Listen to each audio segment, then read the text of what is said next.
Hi and welcome to part 2 of this patchwork cardigan tutorial. I'm Christina from Citybrightknits and I'm guiding you through how to completely crochet this cardigan project. In this part we'll be crocheting the sleeves, assembling the granny squares by color, and adding a ribbed edge. If you need to refer back to part 1, I'm linking it for you in the description. Now let's get started with the sleeves. In this tutorial, we are going to be crocheting sleeves that are made using granny stitch, and they are worked flat in panels before seaming them together. Optional color changes and a cuff are added before finishing. Let's get started by choosing our materials. I'm using a 6mm crochet hook, and you will need a second smaller hook for the cuff. I use a 4mm. The yarn is an Aran worsted weight. To start working the sleeve, you'll want to chain an amount that when folded fits the circumference of your arm at the shoulder. So you'll begin by chaining a multiple of 4 with the 6mm crochet hook. For example, I'm chaining 64, which gives me approximately a 14-inch chain to fit around my arm at the shoulder point. To begin the stitch motif, we'll be working granny stitch. Granny stitch is made by working 3 double crochet into the same stitch space.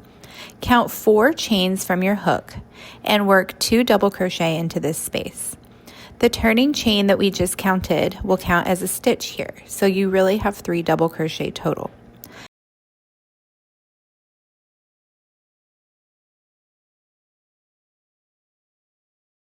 Next, you'll count another 4 chain spaces and begin working the next 3 double crochet, which we're calling a double crochet cluster, into that space. Notice I'm not chaining between stitches here.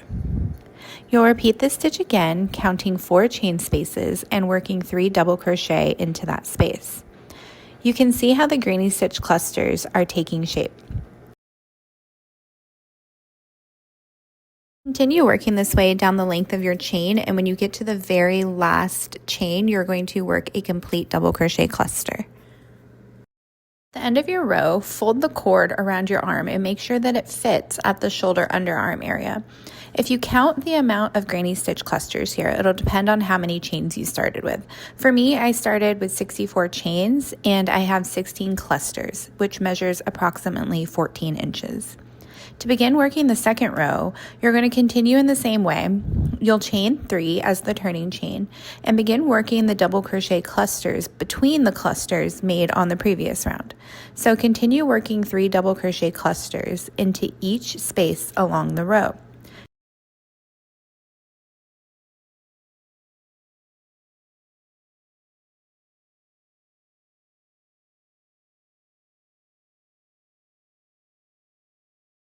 When you get to the last stitch, you will work 1 double crochet into the turning chain from the start of the first row.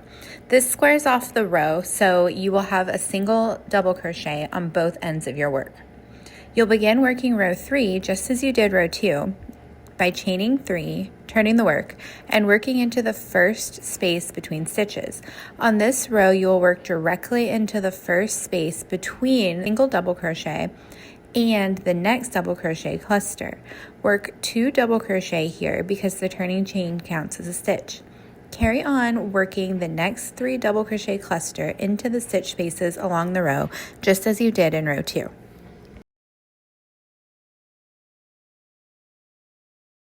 At the last stitch of this row, you're going to work a whole double crochet cluster into the final stitch space. You will also notice that the number of your double crochet clusters will alternate per row. I started with 16 on the first row, and I have 15 on the second row. Each odd row will have 16 and the even rows will have 15, alternating at the end of the rows by finishing with a single double crochet versus a whole double crochet cluster. You'll see how the spaces develop on your odd versus even rows. Your work will generally guide you based on the symmetry of your stitches. To start working the 4th row, which is an even row, chain 3 as before, and you will skip the first double crochet cluster and work between the spaces created from the previous row. The turning chain still counts as a stitch, so you will see it as 1 double crochet here. Continue working in the same way you did for row 2 across the row.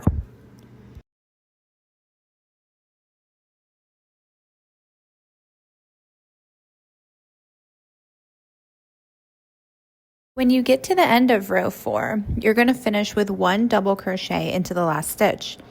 Continue building the length of your sleeve until it reaches about 20 inches. Color changes can be added as desired at the start of any row by attaching a new color and working in the same pattern. I chose to work the last 2 rows of my sleeve in a different color.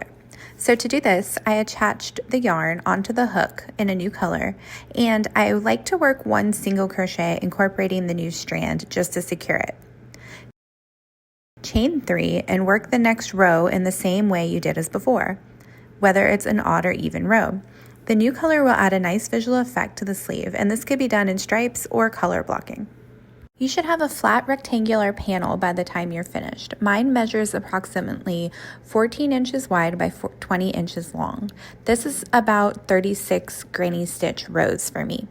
You will fold along the long side to designate one end as the cuff and one end as the shoulder. You can hold the sleeve up to you to make sure that you like the length, and just know that the cuff is going to add a bit of length also, so leave a little room. Before you start working the cuff, you'll need to seam the sleeve closed. To do this, fold your panel in half along the long side. Seaming from the inside out makes the join less visible, so to do this, work your join along the inside or the wrong side of the work. You can choose which joining method you prefer here. With both long sides touching, make sure the granny stitches are lined up so that the sleeve is even. You'll attach the yarn and seam both sides together along the center of each cluster and the spaces in between. I work a slip stitch for my join, but it's optional to work another preferred joining method here if you prefer. At the end of the row, cut the yarn and secure it. Once the sleeve is joined, turn it right side out and begin working the cuff. The cuff will be created in the round, and if you prefer to change color here, go ahead and do so. Changing to your smaller hook, here I'm using a 4mm, you will create an edge to work into. This edge brings the sleeve to a smaller opening at the wrist. So I'm going to loosely slip stitch for 16 slip stitches across the length of this sleeve. I'm going to be working a slip stitch basically into the spaces between granny square clusters and working over each cluster. Do not work too tightly on your stitches here, just loosely pulling up the yarn to create a long slip stitch. Join into the beginning slip stitch at the end of this round. I have 16 slip stitches spaced around based on the amount of granny square clusters I have here. You should try it on to make sure this fits your wrists and is not too tight. We will now work the rib portion of the cuff. The amount that you chain here will determine the width of your ribbing. I chained 7. Working into the very first chain space from the hook, you're going to complete a half double crochet. You're going to work down the chain for 6 half double crochet total. Working a half double crochet into each chain until you reach the edge of the cuff. When you reach the edge, you will see those chains that we created to cinch the wrist. Remember, I have 16 chains here. We're going to be working into these chain spaces, and we're going to work below both loops of the stitch head to secure it. You're going to have a vertical bar that we're going to work into those chain spaces, and we're going to attach it with a slip stitch into this first space. We will now work into that band that we created for another row of half double crochet, paying attention to work in the front loops only. Looking at the stitch heads, you'll see 2 threads of yarn. Insert your hook into the front loop and work your half double crochet here. Continue for 6 half double crochet towards the top. You can see that working into front loop only gives that ribbed look of the cuff. At the end of this row, we're going to turn the work and begin working a 3rd row into back loop only for 6 half double crochet down the length of this band. Work it in the same way, except you're going to be working your half double crochet into the back loop of the stitch.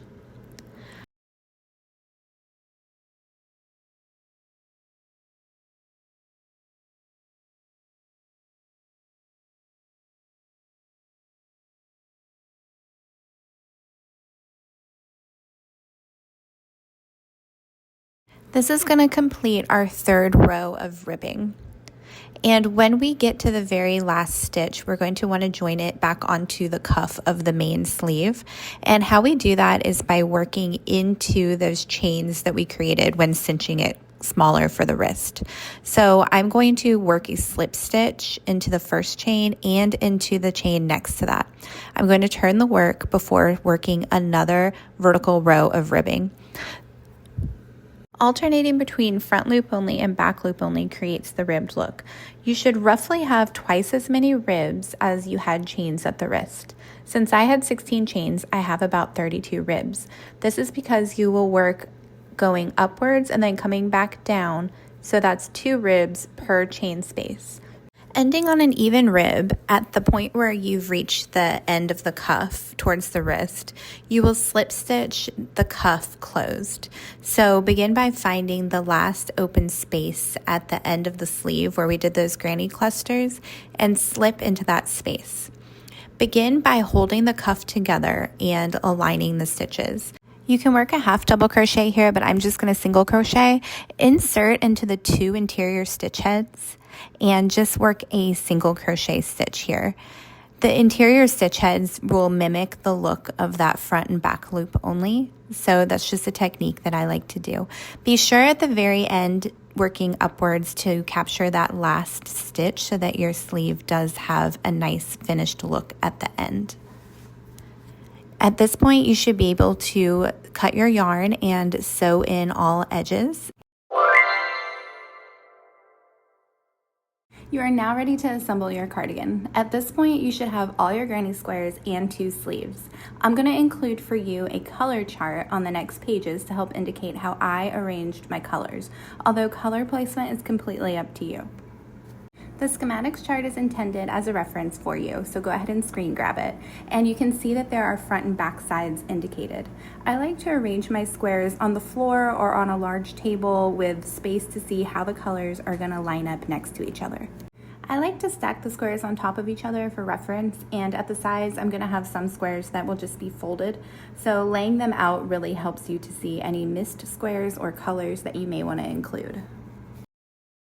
You can choose the joining method you prefer for your squares, and for me, I've joined my squares using a single crochet join along the inside of the work, which is the wrong side of the work. To do this, you'll want to make sure that you have the backs of the granny squares facing you as you join them. This just means that you're going to have a wrong side and a right side when wearing the cardigan. And be sure to leave 2 square lengths unjoined where the sleeves are going to be attached on the right and left sides.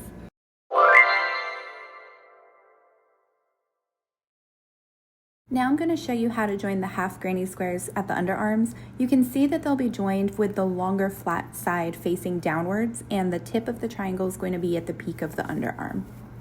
So joining from the wrong side of the work, I'm going to identify where I've left the armhole. So I've left 2 granny squares at the top as well as the side body granny square. I'm going to show you from this angle. You can see the top, and then here's the side body where the width is going to be. So I'm just working on what's going to be basically at the ribs underneath the arm. So I've identified the long side of the granny square, and I'm going to join the flat side of my triangle half granny square here. So I'm just going to line it up, matching the stitches, and I'm going to be working the same single crochet join that I used for the rest of the cardigan here. And again, I'm working from the wrong side of the work, so all of these seams that you can see visible are going to be on the inside when I finish and turn the work right side out.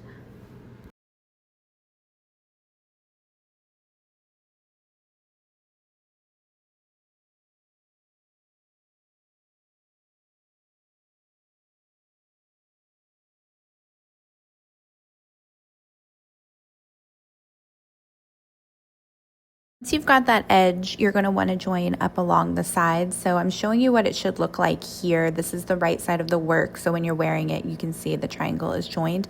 So to do that, we're going to be leaving a arm length for the sleeve at the top still. So I've worked up, basically I have a granny square and a half where the triangle joins. I'm showing you there's a little half granny square worked there, and then I have my triangle. So let me show you from the wrong side of the work. We still have this edge to join, so you can see it matches up. And I'm just gonna want to cinch the stitches a little bit because I'm still gonna want about 2 granny square clusters up the side of the back granny square so that I don't have my armhole too tight. So I'm just leaving the yarn attached, and I'm going to work around the corner space, working into the granny square joins. This is kind of like where the 3 corners come together. So I'm just going to make sure that each space is joined properly so that I don't have a gap on my underarm. And you can see where your stitch heads are. There should be an even stitch count here because they're all the same granny squares. So I'm showing you that once you have that joined on the underarm so there's no gap, the triangle and this granny square are the same length. However, I'm going to want 2 spaces at the top of this green granny square left unjoined. 2 double crochet clusters here. So I'm identifying that with my fingers here so you can see. And I'm just gonna cinch the half granny square a little bit and kind of skip a few stitches while joining, just so that I do have those 2 granny square clusters remaining at the top of the green granny square. And again, I'm doing this because when I attach my sleeves, I'm gonna want more than the 5 inches granny square width. So I'm adding about an extra inch or 2 there by leaving that unjoined. You can manipulate this to fit you and your arm. So if you need to add a little more room to make yours wider, go ahead and do that here by trying it on maybe before you seam the other side. You can see the 2 granny square clusters left on that green square that I left unjoined, and I've now joined 2 sides of the triangle, so I'll need to do the 3rd side. I'm leaving another 2 granny square stitches left unjoined here on the opposite side. So I'm leaving those granny square stitches unjoined to match what we just did on the other side of the triangle. And again, I'm doing this so that my arm and underarm have enough space when I'm wearing the cardigan. This is completely adjustable for you, so just try it on and see how tight or loose you'd like your armhole.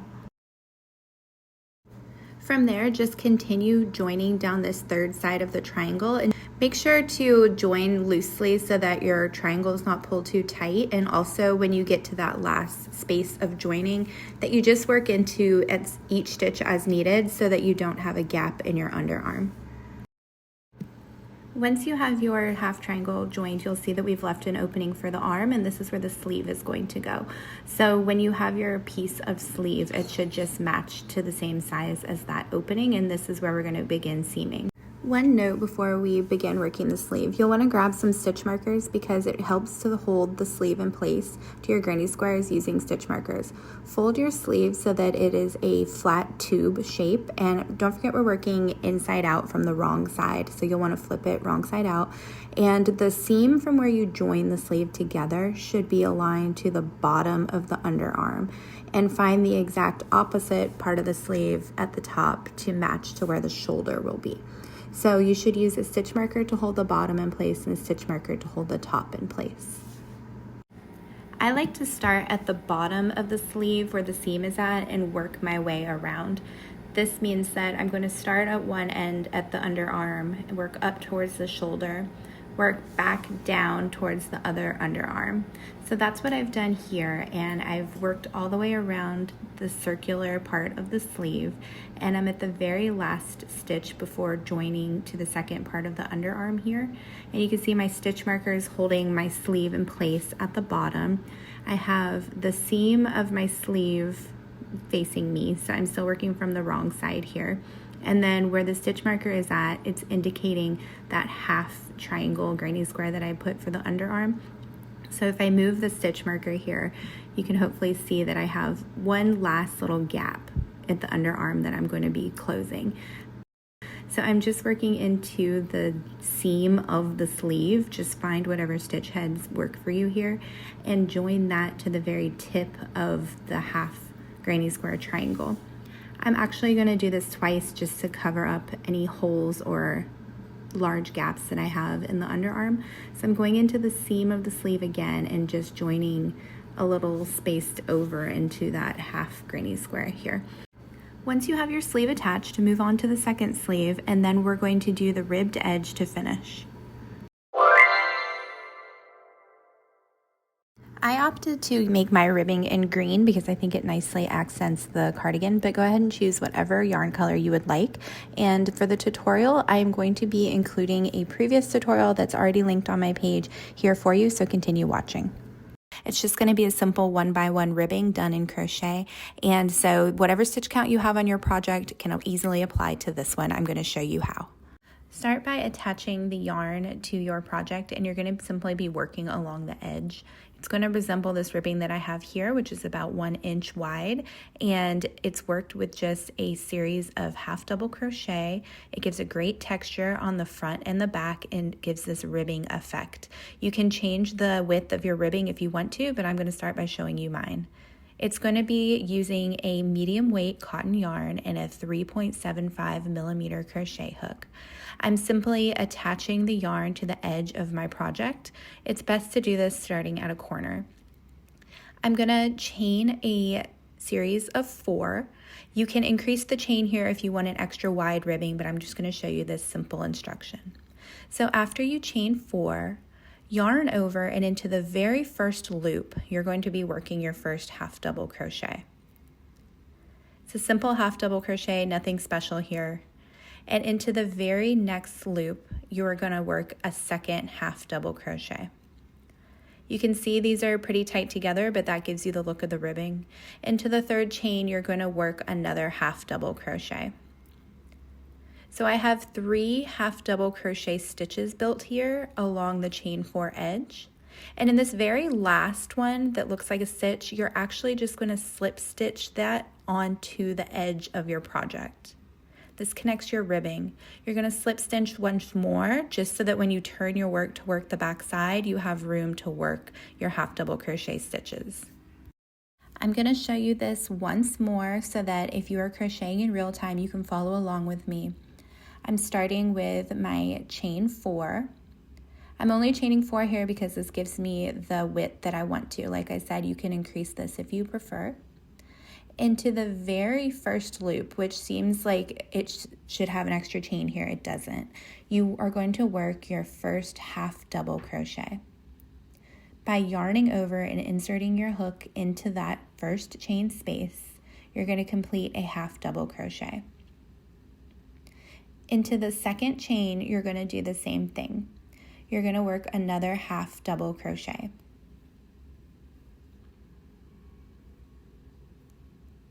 You can see how it's starting to build here.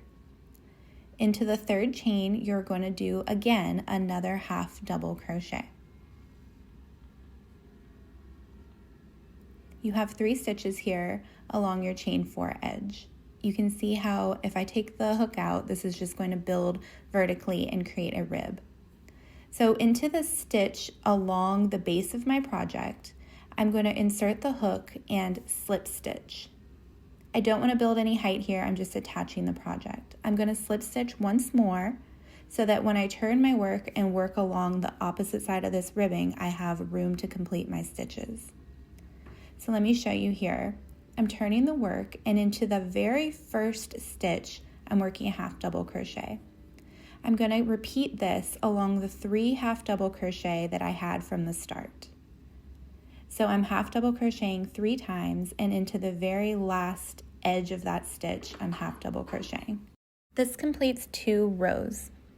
I'm going to follow the 3rd row by working down towards my project with another 3 half double crochet. Once you get the hang of it, it's quite simple. After you have your 3 half double crochet, I'm going to slip stitch into the next stitch head along my project and slip stitch again. Always 2 slip stitches here. To look at the work we've done so far, you can see that I've built 3 rows here, and it matches what I have on the other side. You can see that these little ribs are created from each time I turn my work and work those half double crochet stitches up and down the piece. You could easily adapt this ribbing using a single crochet or double crochet to any project you have because you simply insert into your existing stitch heads. And just like that, you've mastered the beautiful ribbed edge. Now your crochet projects have that perfect finished touch. Once you have your ribbing done, go ahead and try it on. You do want to make sure that the size fits before you sew in all those ends. So I hope that this cardigan works out perfectly for you. I just think it's so cozy and so fun. Thanks so much for hanging out and crocheting with me. If you love this tutorial, give it a thumbs up and tag me in your creations. I really hope this brought you some joy, and bye for now. I hope to see you next time. Don't forget to like, comment, and subscribe, and hit that little notification bell for more.